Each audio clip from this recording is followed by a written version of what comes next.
నమస్కారం, my news కి స్వాగతం. నా పేరు శ్రీనివాస్. ఇక వివరాలకు వెళ్తే, రాష్ట్ర తెలుగుదేశం పార్టీ మరియు దామచల జనార్దన్ ఆదేశాల మేరకు తెలుగు యువత టీఎన్ఎస్ఎఫ్ మరియు ఐటీడీపీ ఆధ్వర్యంలో ఒంగోలు నగరంలోని కోర్టు సెంటర్ నందు గల ఆంజనేయ స్వామి దేవస్థానం నందు నారా చంద్రబాబు నాయుడు ఆరోగ్యంగా క్షేమంగా ఉండాలని, వెంటనే అక్రమ అరెస్టు నుండి విడుదల కావాలని పూజలు నిర్వహించడం జరిగింది. ఈ కార్యక్రమంలో కొట్టారి నాగేశ్వరరావు, కామేపల్లి శ్రీనివాసరావు, పి వెంకటేశ్వర రెడ్డి, బండారు మదన్, చుండి శ్యామ్, పప్పురావూరు సురేష్, టి రవితేజ, ముత్తిన శ్రీను, నల్లమోతు రమేష్, బొడేపూడి శివప్రసాద్ తదితరులు పాల్గొన్నారు.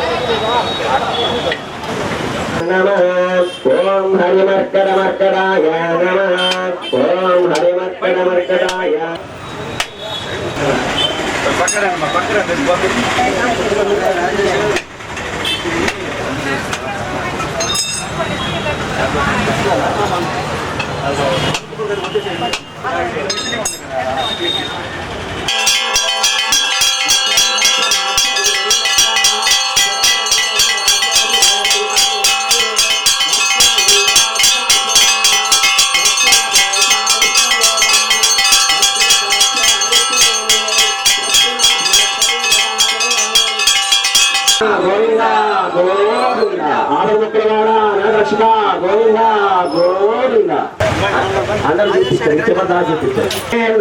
నమో వైశ్రవణాయ ధర్మయే ధ్యానికాని పాపాని జన్మాంతరాంచ దాంతాన్ని ప్రణశ్యంతి ప్రదక్షిణం పదే పదే పాపోహం పాపకర్మాహం పాదాంజనేయ స్వామి దేవతాభ్యో నమః.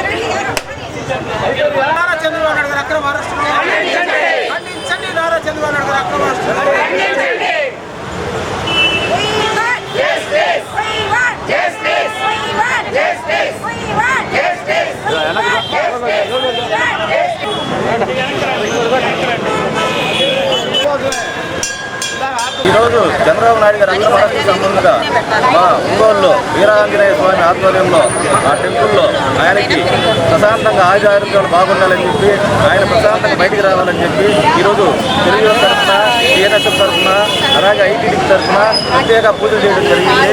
అలాగే మా చంద్రబాబు నాయుడు గారు ప్రశాంతంగా ఉండాలని చెప్పి, ఆయన ఉన్న రోజులు ఎంత త్వరగా అంత బయటకు వస్తే మాకు అంత మంచిదని చెప్పి ఆయన కోసం ప్రజలు, అలాగే కోట్లాది మంది పక్క రాష్ట్రాల వాళ్ళు అయితేనేమి దాదాపు 70 దేశాల్లో ఆయన గురించి ప్రార్థన చేస్తూ ఉన్నారు.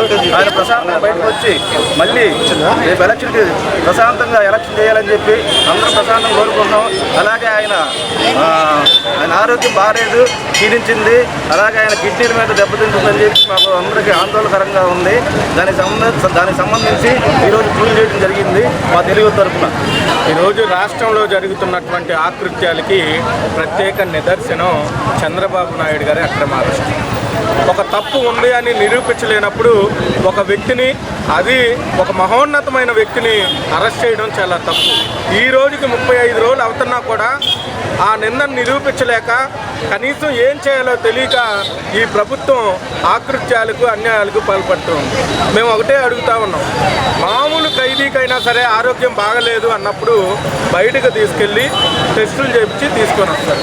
కానీ 14 సంవత్సరాలు ఒక ముఖ్యమంత్రిగా చేసినటువంటి గొప్ప వ్యక్తి, సాఫ్ట్వేర్ రంగాన్ని ప్రపంచవ్యాప్తంగా తెలుగు వాళ్ళ ద్వారా పరిచయం చేసినటువంటి వ్యక్తి ఈరోజు జైల్లో మగ్గిపోతూ ఉంటే, ప్రాణహాని ఉంది అనే అనుమానం కూడా తెలియజేస్తూ ఈరోజు డాక్టర్లు కూడా చెప్పారు, ఖచ్చితంగా ఆయనకి ఏసీని పెట్టాలి, కూలింగ్ వాతావరణంలో, ప్రశాంతమైన వాతావరణంలో పెట్టాలి అని. కానీ ఈ మోసపు జగన్మోహన్ రెడ్డి ఇంత అన్యాయంగా, ఇంత నియంతగా, ఎలాంటి పరిస్థితుల్లో కూడా తేలుకుట్టిన దొంగలాగా ఎలా అయితే ఉన్నాడో ఈరోజు రాష్ట్రం మొత్తం కూడా ప్రజలు అసహించుకునే పరిస్థితిలో ఈ జగన్మోహన్ రెడ్డి ప్రభుత్వం ఉంది. మేము ఒకటే తెలియజేస్తూ ఉన్నాం, ఈరోజు స్కిల్ డెవలప్మెంట్ తేలేంత వరకు కూడా మేము బెయిల్ వద్దు అంటున్నాం, మీరు నిరూపించలేకపోతున్నారు. కనీసం సౌకర్యాలన్నా కల్పించలేనప్పుడు ఈ రాష్ట్ర ప్రభుత్వాలు, జైలు శాఖలు, డిఐజీలు, ఐజీలు, ఎస్పీలు వీళ్ళంతా వైసీపీ ముఖ్యమంత్రి జగన్మోహన్ రెడ్డి కొమ్ము కాయడానికే ఉన్నారా? పోలీస్ వ్యవస్థ అంతా కూడా వాళ్ళ అడుగులకి మొడుగులెత్తుతూ సంకనాగుతూ ఉన్నారా? ఈ వైసీపీలో ఉంది రాజకీయ నాయకులా లేకపోతే గూండాలు, దగాకోర్లా?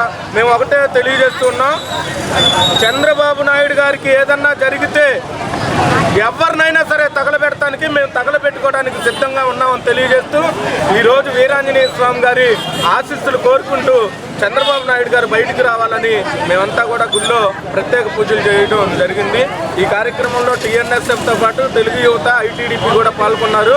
మరొక్కసారి తెలియజేస్తున్నా, చంద్రబాబు నాయుడు గారికి ఎటువంటి కష్టం తలపెట్టినా, ఆరోగ్యపరంగా ఏమైనా ఇబ్బందులు వచ్చినాయంటే దానికి కారణం ఈ వైసీపీ ప్రభుత్వం తెలియజేస్తూ జై తెలుగుదేశం, జై జనార్దన్.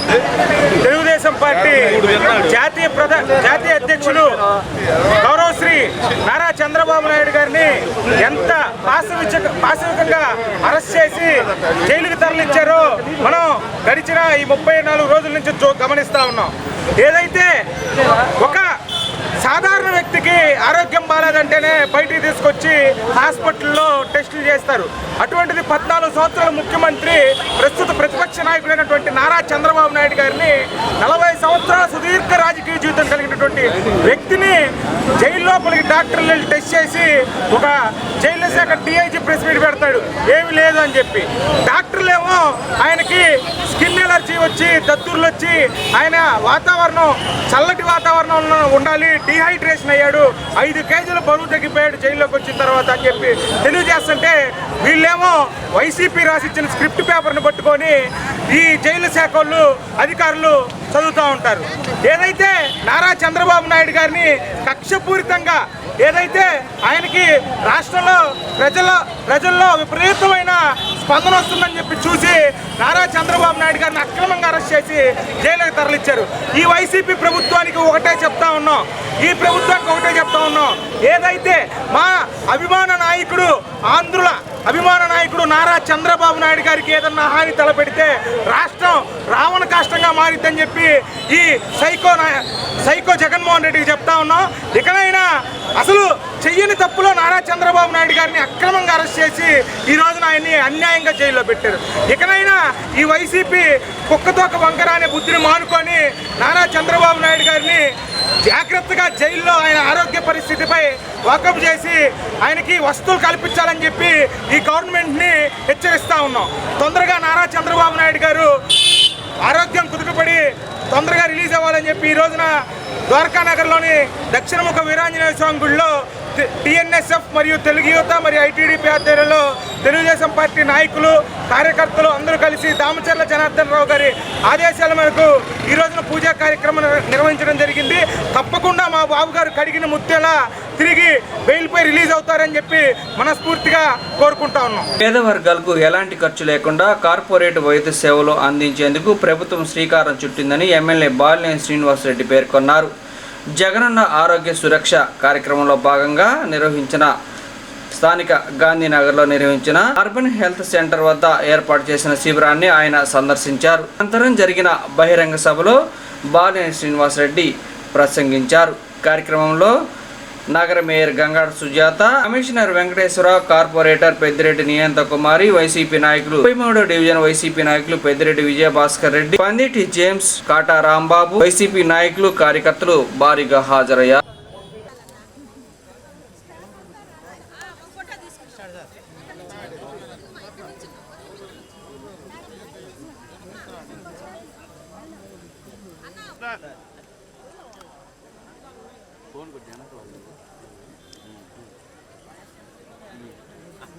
చేశాం సార్. పెన్షన్లు కూడా 48 కొత్త పెన్షన్లు మొన్న తమ చేతుల మీద పంపిణీ కూడా చేసుకున్నాం. అభివృద్ధి అంటేనే వాసన్న గారు.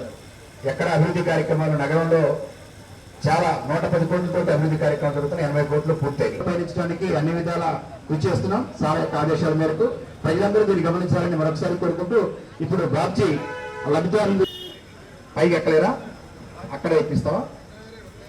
ఓకే. సార్ ఒకసారి తమ కిందకు వస్తే అక్కడ థ్యాంక్ యూ అన్నారు.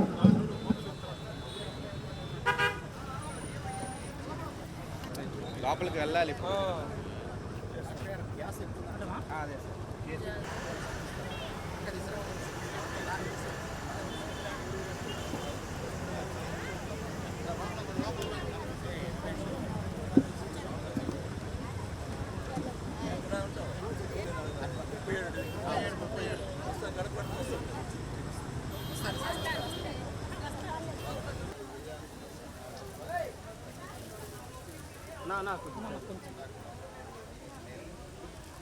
సిబ్బంది మీరు కూడా వెళ్ళండి, ఫోటో దిగండి. తీసానమ్మా.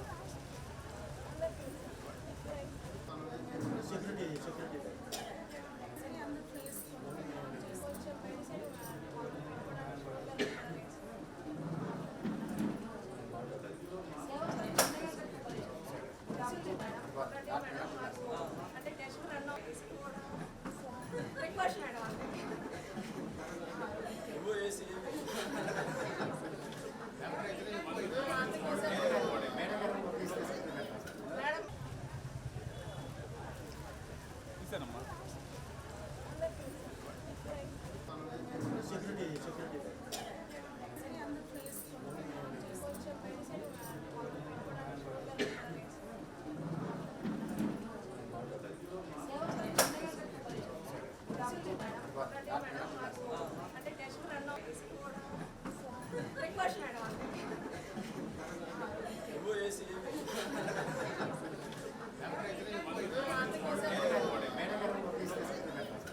వచ్చిందని చెప్తా ఉన్నారు. మరి 3 లక్షలు ఖర్చు అయింది, 4 లక్షలు ఖర్చు అయిందంటే ఖర్చు అయిపోయిన తర్వాత మనం చేయగలిగింది ఏమి ఉండదు.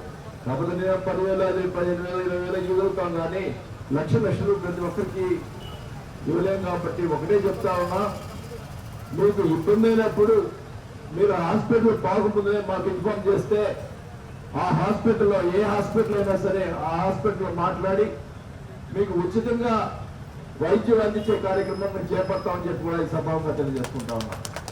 ఇప్పుడు మీరేమంటున్నారంటే తొందరగా ప్రాబ్లం వస్తుందని చెప్పి తొందరగా పోయి హాస్పిటల్కి పోయి చేరి డబ్బులు ఖర్చు పెట్టుకుంటున్నారు.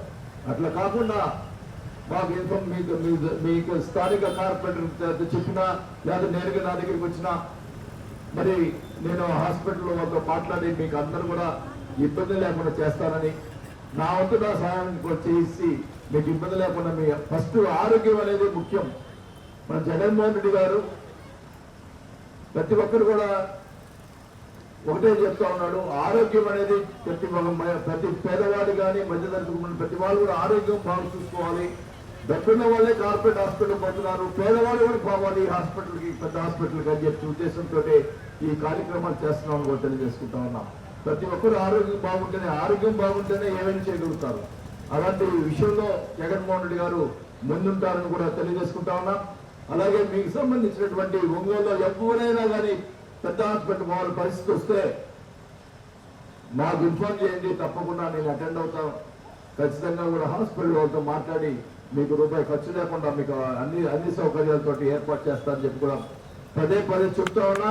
మీరు అది మరి గుర్తుపెట్టుకోవాలని కూడా తెలియజేసుకుంటా ఉన్నా. ఏంటంటే మీరు హాస్పిటల్కి వచ్చి నాకు 3 లక్షలు ఖర్చు అయిందని అంటే నేను అంత డబ్బులు అడిగైతే లేదు. కాబట్టి ఎవరైనా 5,000, 10,000 ఇస్తాం, కానీ లక్షలు ఖర్చు పెట్టిన తర్వాత కష్టం అవుతుంది. కాబట్టి ముందుగానే చెప్పండి. అప్పుడు చేయకపోతే అప్పుడు మేము ఇప్పుడు ఎమ్మెల్యే నాకు చేయలేదని చెప్పండి. ముందుగానే చెప్తే ఇన్ఫార్మ్ చేస్తే ఖచ్చితంగా హాస్పిటల్ విజయవాడ అయినా హైదరాబాద్ అయినా ఏ హాస్పిటల్ అయినా మాట్లాడి మీకు సౌకర్యంగా ఆరోగ్యశ్రీ కార్యక్రమం కానీ సీఎం రిలీఫ్ ఫండ్ కానీ ముందుగా తెప్పించి మీకు ఏర్పాటు చేస్తామని చెప్పి కూడా ఈ సభాముగా తెలియజేసుకుంటా ఉన్నాం. మరి ముఖ్యంగా ఈరోజు జగన్మోహన్ రెడ్డి గారు ప్రతి ఇంటికి కూడా టెస్టులు చేయించారు. నేను మొన్న ఒక విలేజ్ లో చూశాను, 56 మంది టెస్ట్ చేస్తే 20 మందికి గుండె ప్రాబ్లం వచ్చింది. అంటే వాళ్ళ విలేజ్లలో బయటికి చూపించుకోకుండా వాళ్ళ బాధపడుతూనే వాళ్ళు అట్లా జబ్బుని దాచిపెట్టుకునే పరిస్థితి ఉంది. అంటే ఈ టెస్టుల వల్ల బయటపడతా ఉన్నాయి. కాబట్టి ఇవన్నీ కూడా ఈ యొక్క సురక్ష కార్యక్రమంలో ఈ టెస్టులన్నీ కూడా ఉపయోగించుకొని మరి ఫర్దర్గా మన ప్రాబ్లమ్స్ అని కూడా సాల్వ్ చేసుకోవాలని చెప్పి తెలియజేసుకుంటా ఉన్నాం. మరి ముఖ్యంగా మన జగన్మోహన్ రెడ్డి గారు మరి ఆరోగ్య విషయంలో కానీ పిల్లలకి విద్య కానీ ఆరోగ్యం విద్య వైద్యం విద్య అనేది ముఖ్యం కాబట్టి జగన్మోహన్ రెడ్డి గారు పిల్లల చదువుల కోసం స్కూల్స్లో మంచి స్కూల్స్ కట్టించి మరి నాడు నేడు కార్యక్రమం పెట్టి కూడా పిల్లల్ని కూడా చదివించే కార్యక్రమం కూడా చేపడుతున్నారని కూడా తెలియజేసుకుంటా ఉన్నాం. మరి దాదాపు 33 డివిజన్ ఆల్రెడీ నేను గడప వరకు కూడా తిరగడం జరిగింది.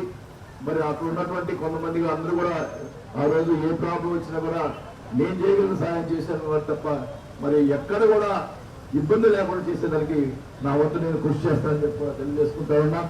ఎప్పుడు ఎవరు ఇంకా మొన్న కూడా అప్పుడు తిరిగినప్పుడు 33 డివిజన్ తిరిగినప్పుడు చాలా మంది మాకు ఇళ్ల స్థలం రాలేదు, మాకు భరోసా పత్రం రాలేదని చెప్తే నేను మళ్ళీ స్పెషల్ డ్రైవ్ పెట్టించి ఎంఆర్ఓ మనుషులు పంపించి మళ్ళా కూడా సర్వే చేయించి మళ్ళా 250 వచ్చినాయి. 280 ఇళ్ల స్థలాలు కొత్తగా రావడం జరిగింది 33 డివిజన్లో. దాన్ని కూడా యాడ్ చేయడం జరిగింది.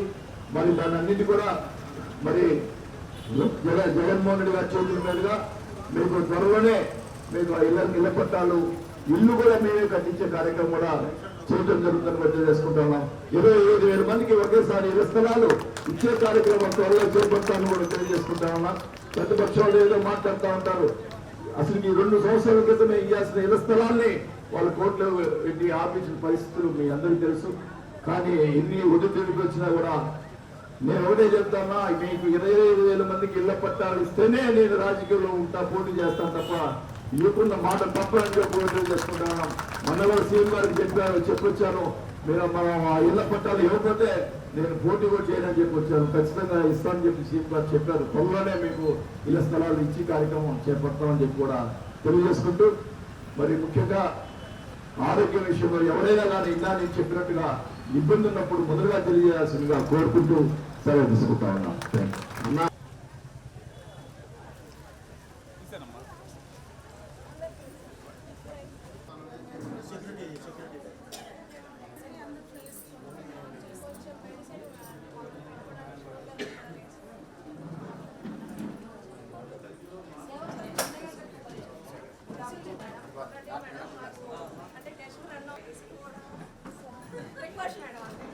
ఆహార ప్యాకెట్లు కోడిగుడ్డుపై తన బొమ్మలు వేసుకోవడం మానేసి తక్షణమే అంగన్వాడీ కేంద్రాల సమస్యలపై పరిష్కరించాలని, దానిపై జగన్ దృష్టి పెట్టాలని చిత్తూరు జిల్లాలో అంగన్వాడీ కేంద్రాలలో పిల్లలకు అందించే ఖర్జూరాలలో పాము కళేబరం బయటపడడం ఈ ప్రభుత్వం చేతకానితనానికి నిదర్శనమని టీడీపీ అంగన్వాడీ డ్వాక్రా సాధికార సంస్థ ఒంగోలు పార్లమెంట్ అధ్యక్షురాలు ఉప్పలపాటి నాగేంద్రమ్మ అన్నారు.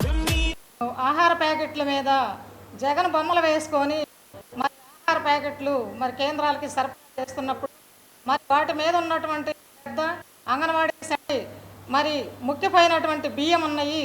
మరి ఇలాంటి సరుకులు మరి పసిపిల్లలకి కానీ గర్భిణీ స్త్రీలకు కానీ మరి బాలింతలకు కానీ ఇవ్వటము ఇదేమైనా మంచి పద్ధతేనా? మరి ఆహారంలో మరి ఏం జరుగుతూ ఉంది, మరి ఎలా ప్యాకెట్లు చేస్తున్నారు, మరి ఆ ప్యాకెట్లు చేసే మీద పరిశీలన ఉందా? పరిశీలించి మరి ఆ ప్యాకెట్లో ఏమి వెళ్తున్నాయో ఏమి వెళ్ళటం లేదో, మరి ఎంత బాగున్నాయో బాగలేవా అని పరిశీలన చేసుకునేటువంటి పరిస్థితి లేదా? మరి 4 నెలల నుంచి స్కూళ్ళకి రెంటలు కూడా కట్టుకునే పరిస్థితి లేదు అంగన్వాడీ టీచర్లకి. మరి పిల్లలకు కానీ బాలింతలకు కానీ ఈ రకంగా ఇంత నాసిరకమైనటువంటి నాణ్యత లేనటువంటి ఫుడ్ని సరఫరా చేసి మరి వాళ్ళు ఏ విధంగా ఈ కలుషితమైన ఆహారం తీసుకొని మరి వాళ్ళు ఎంత నష్టపోతారు, పిల్లలకి కూడా ఎంత నష్టం, గర్భిణీ స్త్రీలకు ఎంత నష్టం, బాలింతలకి ఎంత నష్టం. మరి ఈ ముఖ్యమంత్రి మరి చిత్తూరు జిల్లాలో ఒక అంగన్వాడీ కేంద్రంలో మరి ఈ విధంగా ఖర్జూరాలలో మరి పాము ప్రవేశించడం జరిగింది. పాములు వెళ్ళటం కూడా చూడటం లేదా? మరి ప్యాక్ చేసేటువంటి సిబ్బంది ఏం చేస్తున్నారు? ప్యాకింగ్ చేసేటప్పుడు పోయిందా, మరి ప్యాకింగ్ మరి తర్వాత పోయిందా, మరి ఎట్లా పోయింది అని చెప్పి ఈ జగన్ రెడ్డి అయినా కూడా మరి దీని మీద స్పందించాల్సిన అవసరం ఉంది కదా. మరి స్పందించకుండా మరి ఈ రకంగా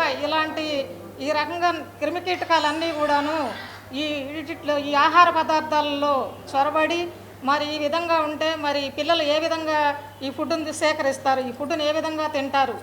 మరి ఈ విధంగా ఈ ముఖ్యమంత్రి కానీ ఈ శాఖ మంత్రి ఈ ఇది మహిళా శిశు సంక్షేమ శాఖ మంత్రి ఉషశ్రీ గారు కానివ్వండి ఎప్పుడైనా పర్యవేక్షణ చేశారా? మరి ఈ విధంగా ఈ రకమైనటువంటి ఫుడ్ని పిల్లలు తీసుకుంటే పిల్లలు ఏమైపోతారు, గర్భిణీ స్త్రీలు ఏమైపోతారు, బాలింతలు ఏమైపోతారు? ఈ ప్రభుత్వము తక్షణమే ఈ కోడిగుడ్ల మీద, ఈ ప్యాకెట్ల మీద, మరి బొమ్మలు వేసుకునేటువంటి దీన్ని ఆపేసి మరి వెంటనే అంగన్వాడీ కేంద్రాల మీద దృష్టి పెట్టి అంగన్వాడీ కేంద్రాలు పర్యవేక్షించి మరి మంచి ఫుడ్డు ఇవ్వాల్సిందిగా కోరుకుంటూ, మేము బాలింతల తరపున, గర్భిణీ స్త్రీల తరపున, పసిపిల్లల తరపున మేము కూడా పోరాడతాము. అంగన్వాడీ సెంటర్ల మీద మిమ్మల్ని పోరాడి రేపు రానున్న ఎలక్షన్లో మిమ్మల్ని తరిమి కొడతాము. జగన్ రెడ్డి ఇకనైనా కూడా నువ్వు అంగన్వాడీ కేంద్రాలను పర్యవేక్షించి మంచి ఫుడ్ని సరఫరా చేయాలని కోరుకుంటున్నాం. ది ప్రకాశం జిల్లా సంగీత కళాకారుల సమాఖ్య ఒంగోలు వారి ఆధ్వర్యంలో స్థానిక సివిఎన్ రీడింగ్ రూమ్ వద్ద పాట కచేరీ నిర్వహించారు. అనంతరం ది ప్రకాశం జిల్లా కళాకారుల సమాఖ్య అధ్యక్షురాలు ఏల్చూరి అనంతలక్ష్మికి ఘనంగా సన్మానించారు మరియు పేద కళాకారులను ఘనంగా సన్మానించారు. ఈ కార్యక్రమంలో పొన్నూరు వెంకట శ్రీనివాసరావు, హరిబాబు, పలువురు గాయని గాయకులు, కళాకారులు, అంగళగుర్తి ప్రసాద్ తదితరులు పాల్గొన్నారు. చిన్నమాట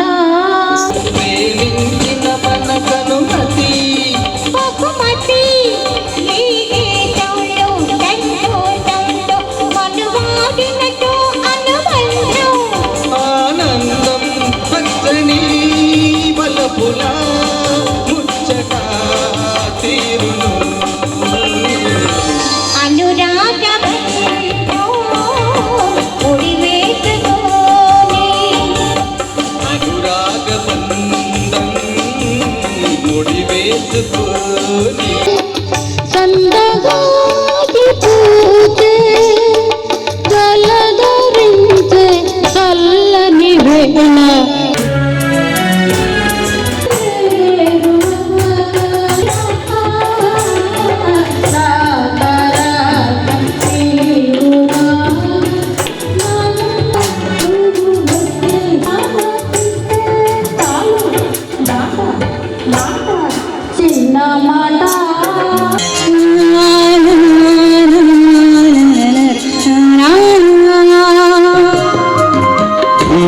వేడువైన సర్వమన్నావా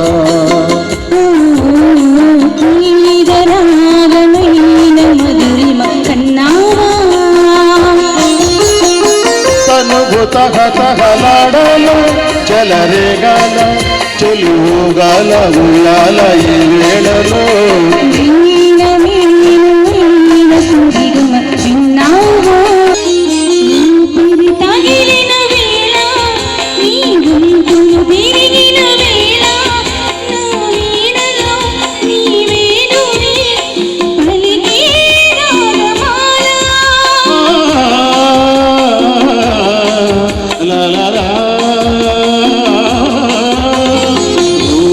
కలిసిన వేళ ఆ చుక్కలు వెలిగిన వేళ నా తనువున అనువనువున జరిగే రాసలీలా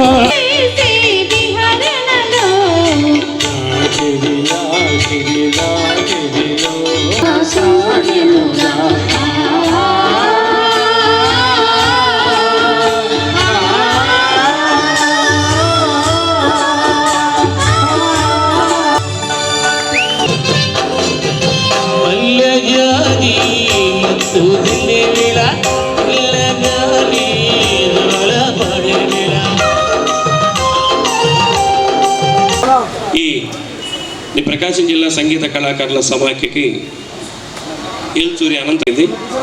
తర్వాత వారు చేసినటువంటి అనేక కార్యక్రమాలకు గుర్తుగా మరలా రెండవసారి కూడా వారిని అధ్యక్షురాలుగా ఎన్నుకోవడం, కార్యక్రమాల్లో ఒక సంగీత విభావాలను ఏర్పాటు చేయడమే కాకుండా కళాకారుల్లో ఉన్నటువంటి పేదవాళ్ళు, ఆరోగ్యంతో బాగలేక ఇంటికే పరిమితమైనటువంటి వాళ్ళు, ఆర్థికంగా వెనుకబడినటువంటి వాళ్ళని దృష్టిలో పెట్టుకొని అనేక మందిని ఈ వేదిక మీదకి పిలిపించి వారికి సన్మానం చేసినటువంటి కార్యక్రమం కూడా మనందరం చూసాం.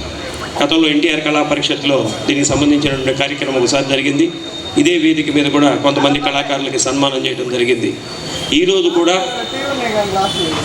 ఒక కళాకారుడికి ఆర్థిక సహకారం అందించాలనే ఉద్దేశంతో ఇంత పెద్ద కార్యక్రమాన్ని కూడా ఇక్కడ ఏర్పాటు చేశారు.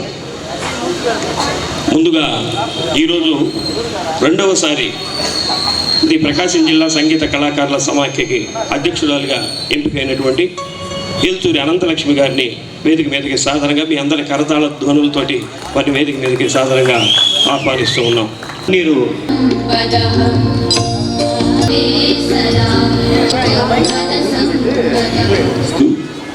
వాళ్ళకి చేసిన తర్వాత లాస్ట్లో అంటే గొప్ప వ్యక్తి అని లాస్ట్లో మనం మీటింగ్లో ముఖ్య అతిథి లాస్ట్లో మాట్లాడతారు కదా అన్నయ్య చేస్తున్నారు. అన్నయ్య బేతశెట్టి హరిబాబు గారు, శ్రీమతి అనంతలక్ష్మి గారు,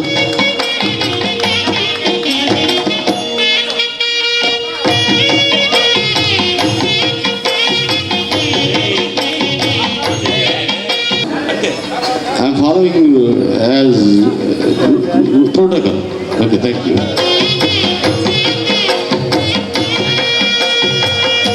వారికి దండ వేయండి, వారికి శాలువా కప్పండి, పూలు చల్లండి. గురువుగారు, పెద్దలు,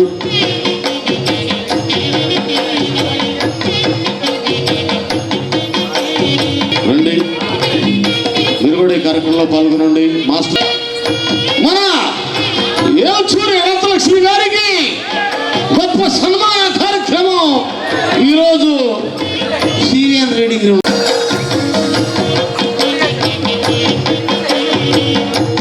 దయచేసి కూర్చోండి మేడం. మన కార్యక్రమానికి వీక్షించే పెద్దలందరూ కూడా వ్యవస్థాపక అధ్యక్షుడు సుకుమార్ గారు, ఎస్కే బాబు గారు, ఖాదర్ గారు, సాయి మాస్టర్ గారు, నరసింహరావు గారు, ఎస్కే ఇక్బాల్ బాషా గారు, భాస్కర్ రెడ్డి గారు, రాఘవయ్య గారు, మా అన్నయ్య పొన్నూరు శ్రీనివాసు గారు, మా బాబాయ్ కోటేశ్వరరావు గారు, అంకల్ గుత్తి ప్రసాద్ గారు, రంగభూమి కళాకార సంఘం ఆధ్వర్యం తరఫున గుత్తి ప్రసాద్ గారు అని చెప్పా.